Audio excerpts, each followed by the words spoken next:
Good afternoon, ladies and gentlemen. A very warm welcome to you on Business Today Television. It's the weekly expiry of the Sensex, and therefore the broader markets are volatile. Actually, the monthly expiry of the Sensex. The markets bit of range bound, a bit of profit booking across the board. Nifty now down 233 points. 24,780, 760 is a range which the bulls are defending very well against the bears over the last 1 hour or so.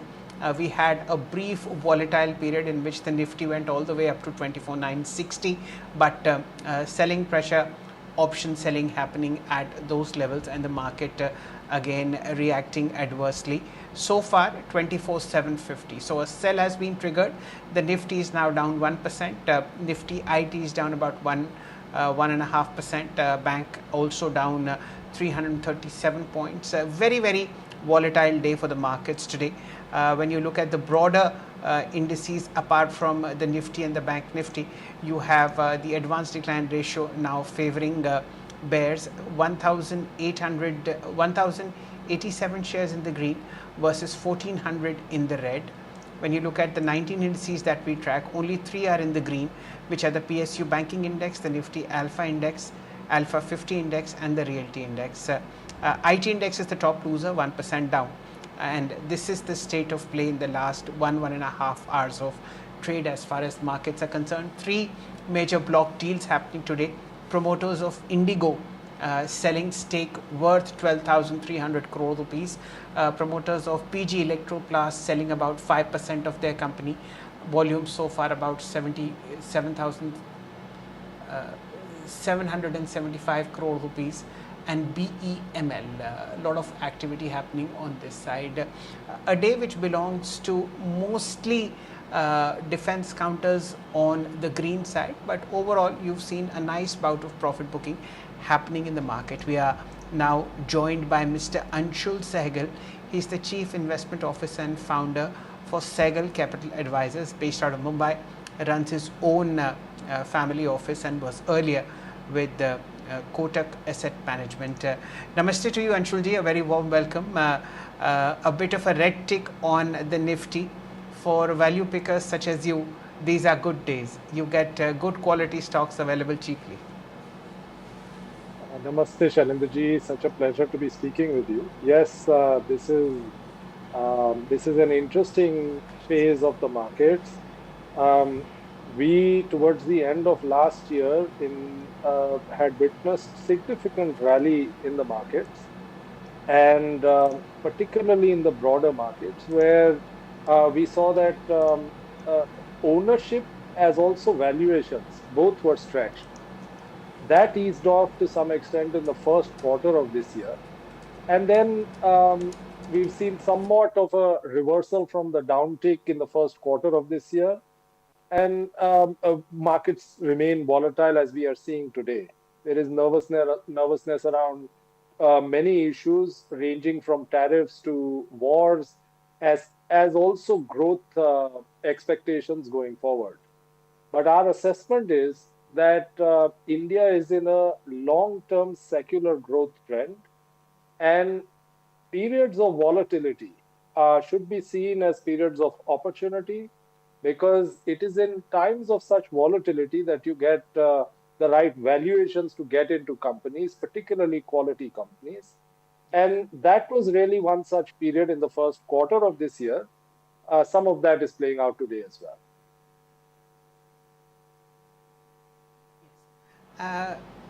Mr. Sehgal, if you could just give us a broad idea of what your family office is into this point of time.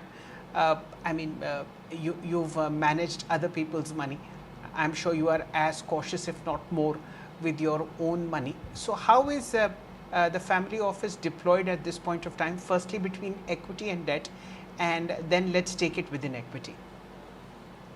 So we are mostly in equities. I should say that we are all in on equities. We believe that it is in equities that the maximum upside will be seen in times to come. But that is because of our risk profile. I'm not recommending this for all of your viewers. There will be certain viewers who will not be able to take the volatility, and for them, it is important to be allocating amongst various asset classes. Um, as regards equities, we are allocated in companies where we anticipate that growth in numbers, both on the top line as also the bottom line, is going to be north of 25% over the next 2 years. And this growth is not priced in into stocks. As a result, the valuations that we are getting in these quality businesses are far lower than what the valuations of these companies should command. The valuations that these companies should command. Hence, we are getting a mispriced opportunity, and we have been buyers of such opportunities. Okay. When you drill deeper into equities, uh, Anshulji, what is the broader investment theme that the family office has at this point of time? Is it a concentrated portfolio? If yes, then why? If you are diversified beyond 5 sectors, could you please tell us how many stocks over which the money is, and maybe what is the concentration of top 5? See, again, Shalindraji, this is a function of our risk bearing capacity. We are very concentrated. We like to be invested in not more than 10 opportunities. And so we are a concentrated portfolio, and the Okay. top five would be north of 60% for the portfolio. So we are very concentrated because we understand the risk reward in the names that we are buying.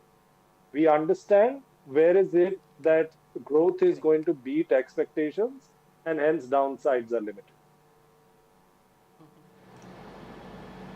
Okay, so it's a concentrated portfolio of a handful of stocks, not exceeding the number of fingers, and amongst them, a lot of money is concentrated in the top 5. Okay.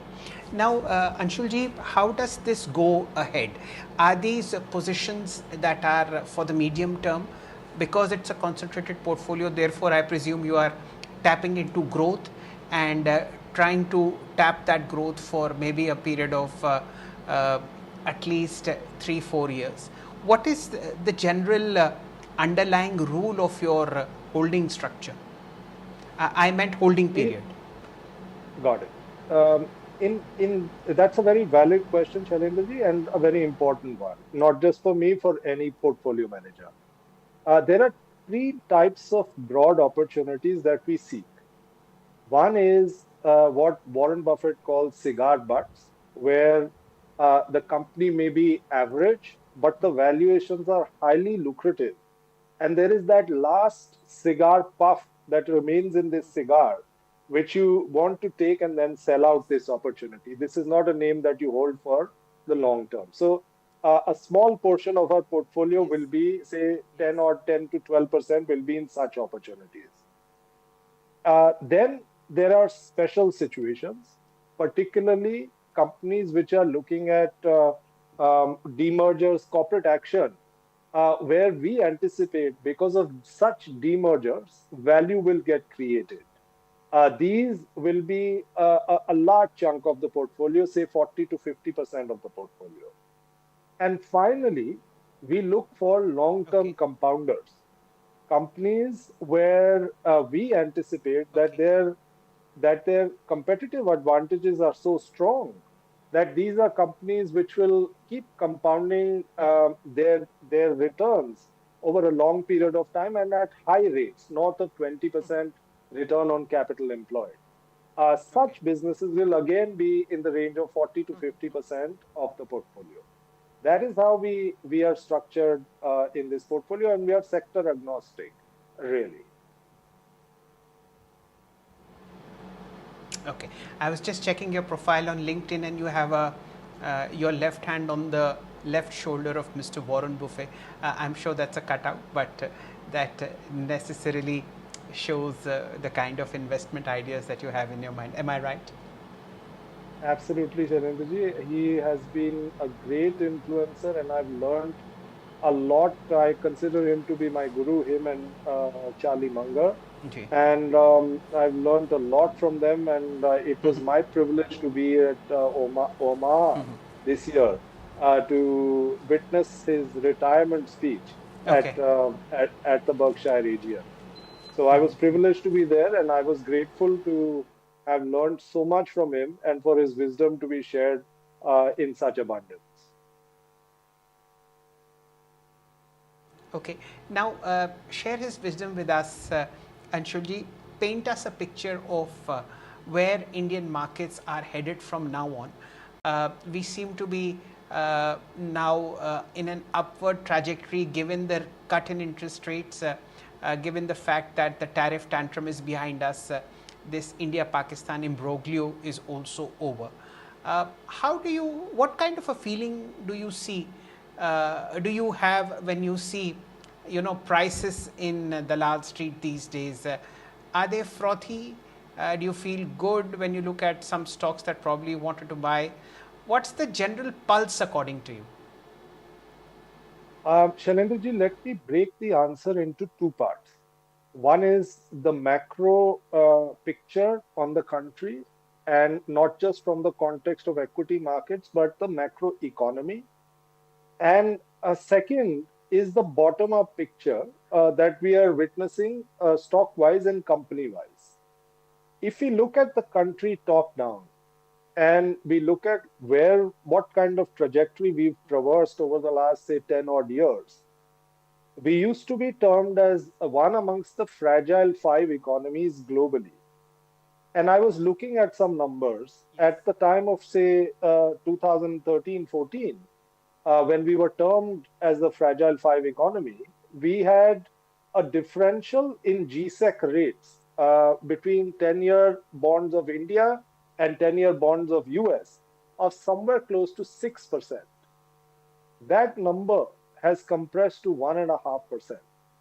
Now, that tells you that on the macroeconomic front, the wide differential that India used to have versus the US, that has compressed quite meaningfully, and India has become far better. US in this phase has become relatively worse. That attracts a lot of capital towards India and investor capital towards India.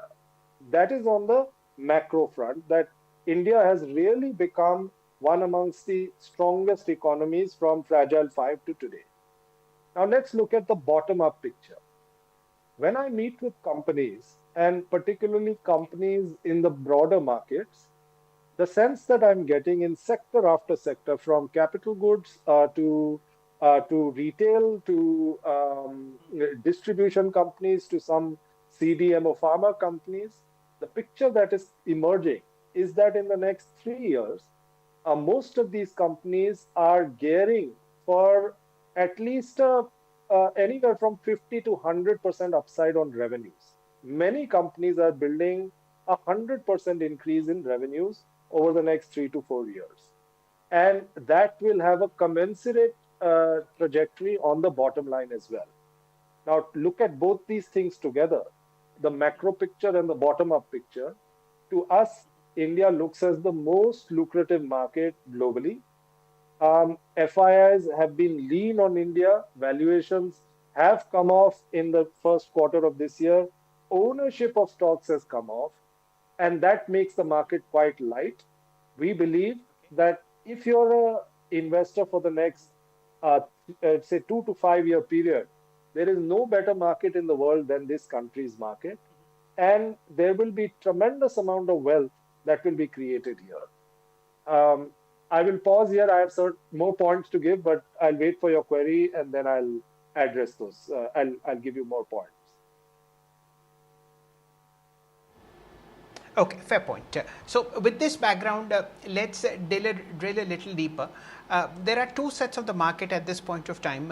One is, of course, this very sharp rally that we are seeing in defense stocks. My first question is, out of the 10 very concentrated holdings do you have, is there a representation from the PSU defense space?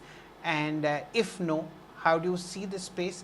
Is this a rally that you missed, or are you participating wholeheartedly in this? Shailendraji, I was a very early investor in defense. Just to give you a picture, around 2021, mid 2021 to late 2021, we were investors in defense companies across the board. And when the Ukraine Russia war started sometime in February of 2022, we loaded up on defense. Our assessment was that there is no option for India but to indigenize. And even if India does not indigenize, um, impression will go out that India will have to indigenize, which will mean that these stocks which were trading at 4 or 5 times price to earnings at that time will see multiple expansions as we move ahead. Highly good quality companies with ROCs north of 20%, strong cash flows, robust balance sheets, technology intensive companies, somewhat like monopolies, and great growth paths were available at 4 or 5 times price to earnings at that time. One stock in particular, Bharat Dynamics, used to be at 3.5, 4,000 crore market cap, which today is at 60,000 crore market cap. Now, this is a move in the last 2 years. Bear that in mind. So, having seen such a rally and a multiple expansion, we did trim part of our defense portfolio. However, we still hold some defense companies in the portfolio as we speak. These may be direct defense companies, as also certain companies which have conglomerate nature and where once the demerger happens, defense companies will be listed separately. So we do own defense still. Okay. At this point of time, are these shares in a momentum spree, or are you able to discern some logic in the kind of double digit, very high single digit moves that are happening in these counters? So clearly, this is a space which has tremendous room for upside because most of our, I mean, just to put some numbers, 70% of our procurement in defense was imported till, say, the last 6, 7 years. And the government had given a diktat that that 70% had to come down to 30% and 70% had to be manufactured within the country. So clearly, for the highest expense item of government, for such a shift to play out, Indian companies would have significant opportunity. And that is getting reflected to a large extent in stocks today. However, these are at the end of the day stocks. Stocks have two components. One is earnings. The second is expectation of earnings, which is reflected in price to earnings. Now, when price to earnings go out of whack, you have to be cautious. Most investors will look at past returns to extrapolate that to the future, but that is a loser's proposition. Price to earnings having expanded as much as they have, this is a time to be cautious on defense. I wouldn't be as excited as I was, say, 2, 3 years back. Although I wouldn't say that this is a time to be bearish, but just be cautious. Okay. Would you guess how much of maybe fresh defense procurement would happen under Atmanirbhar Bharat for the current fiscal year? This is just a ballpark idea, if you may have. See, one is, of course, the aspect of what is the budgetary allocation, but the number that is being spoken of over and above the budgetary allocation is somewhere in the region of $5 to $10 billion, which is significant. Now, I'm not sure how much of that will come to India and how much will be imports, but that is the number that is being spoken of.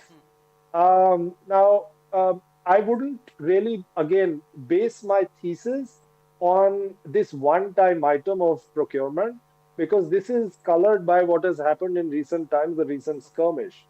Whether this is a consistent increase in defense expenditure, I'm not aware, and I wouldn't want to take a call on that. Okay, no worries. Let's just shift the discussion a little bit towards quality stock picking. Would you mind sharing the top 5 positions that Seagel Capital Advisors has in its family portfolio? Just the names. So we have um, a company in the music space called Tips Music.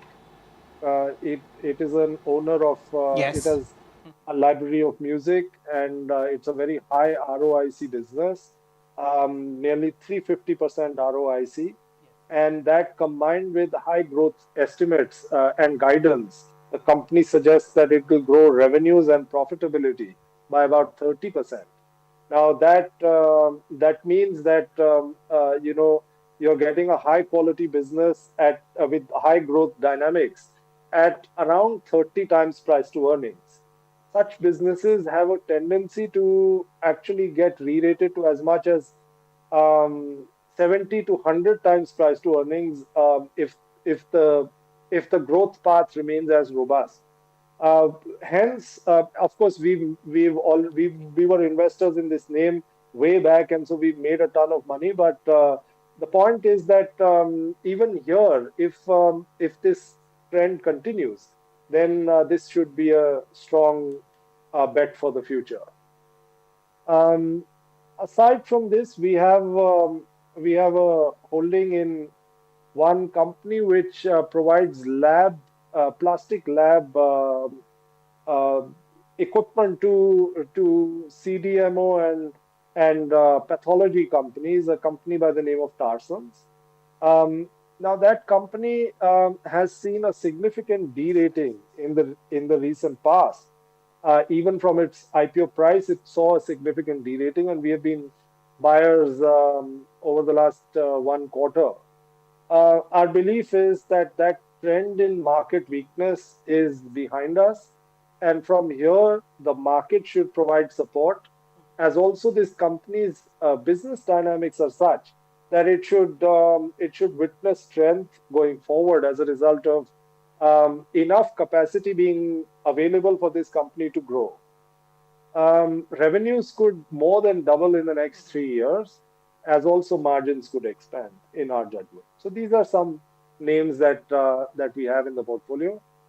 You can imagine that these are both very diverse businesses. Hence, for us, what is more important is quality of business and the growth dynamics that we are getting in these businesses. Okay. Mr. Sehgal, I must compliment you on your stock picking.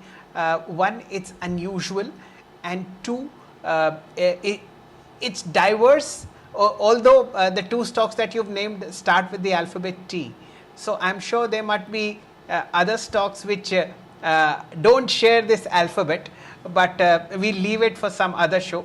We'll stick with these two, which is Tips as well as Tarsons. Yes, Tarsons. If I'm not mistaken, it's a Kolkata-based company. They came out with an IPO maybe 24 months ago, 900 or so, if I'm not mistaken. Absolutely. IPO price was lower, I think under 600. Mr. Sehgal, but when you look at yes, yeah, I remember the listing was fairly fantastic. That's right. Yeah, you don't fancy any of the blue chips. Nothing catches your attention in the banking space. You don't prefer anything in cement. Both those sectors look very attractive to me. I think that in banking, particularly the private sector space, of course, the PSU space also looks very attractive in terms of valuation and growth path. But the private sector space has consolidated over the last 5 odd years. And what used to, so say, an HDFC bank, which used to trade at somewhere close to 4 times book, now trades at just over 2 times book, 13, 14 times price to earnings, which is a discount to Nifty earnings, price to earnings. That looks like a very attractive price to me. Of course, this is not a recommendation to buy or sell, but it's just that these valuations offer a favorable risk reward. Whether I will include it in my portfolio again depends on how I think about return, my return profile, my risk profile, etc. But as a sort of intellectual assessment of this case, it looks attractive for sure, and this space as a whole looks attractive. In addition to this, cement, I think cement saw price declines in the last year. That has stemmed. Volume growth is picking up, as also price stability has kicked in over the last 1 quarter. We estimate that this price strength should continue going forward. We have bottomed out on both consolidation of the sector as also on price weakness. As a result, this sector looks attractive at current valuations, having consolidated for the last 3-4 years.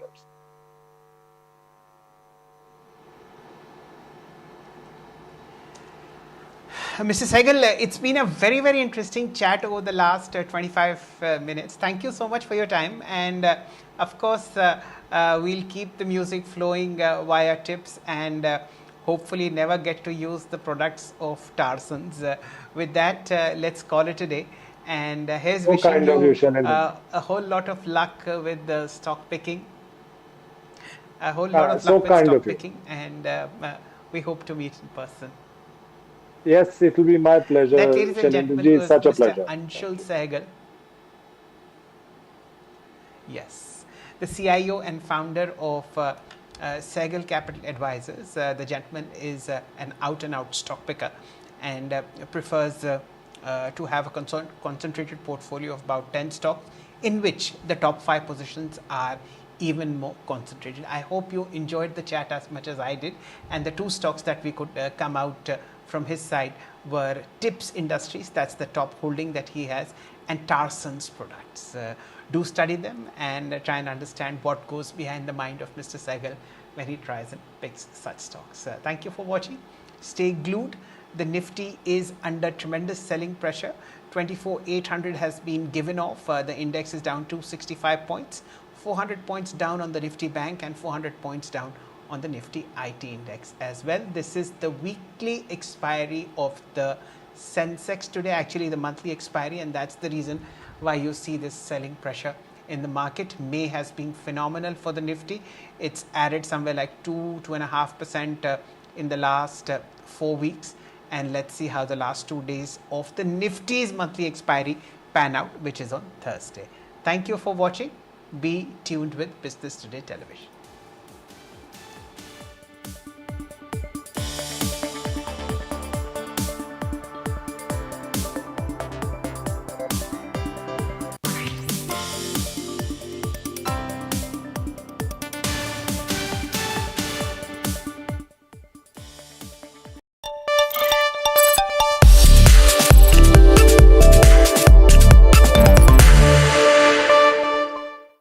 The ongoing changes create the opening for a global euro moment. And this is a prime opportunity for Europe to take greater control